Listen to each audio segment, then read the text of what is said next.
pakikisama sa iba't ibang tao at sa pagharap sa hamon ng paninindigan.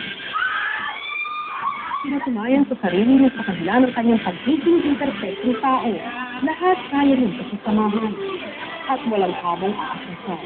Uy, girl. Hindi, stand ba? Minsan man ay nasaktan. Ngunit muling bumangon at nanindigan. Hanggang natuldukan ang kanyang mabigat na damdamin sa kanyang pamilya. Tanggap na namin at kami. Tanggap na kung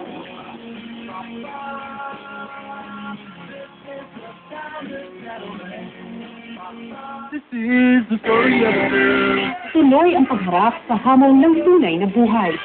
Rika. Ang ganda-ganda mo dun sa last shot na yun. Rika, bibigyan ka namin ngayon ng pagkakataon na magpaalam sa mga dati mong kasama, okay?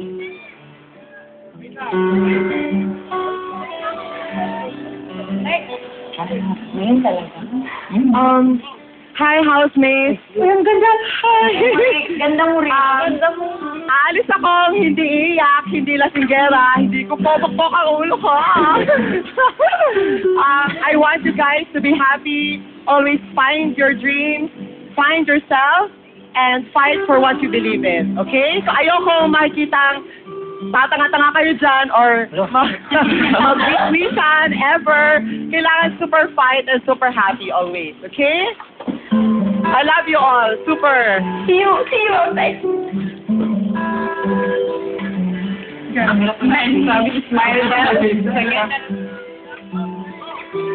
At narito naman ang final percentage of votes. Mabuti pa rin natin kung ano ang greatest learnings ni Rika. After ng percentage of votes. Oh, okay. So, eto na yon. Ituloy na rin natin. Rika, alam mo, maraming memorable happenings sa loob ng bahay ni Kuya. Ano ang para sa'yo hindi mo makakalimutan na na-experience?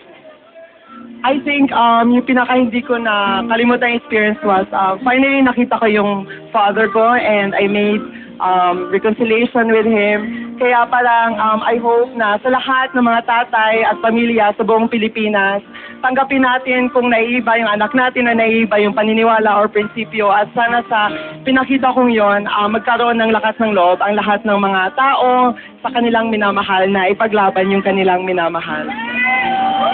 Very well said!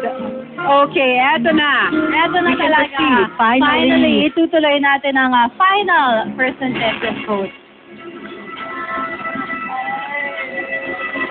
With a total of 10.36%, I see housemate Rika. With a total of 12.56% is Paul Jake. Pumapangalawa with a total of 13.48% ay si Johan. At with 15.17% ay si housemate Sam. Okay, at bukas maribago mga puntos na naman ang ating bibilangin dahil gaganapin na po ang kauna-unahang round of nominations ng taon. But before that, nais ko magpasalamat sa Shapes, Faces and Curves, Dr. Elena Espina, Posh Nails, Onyok, and Macy for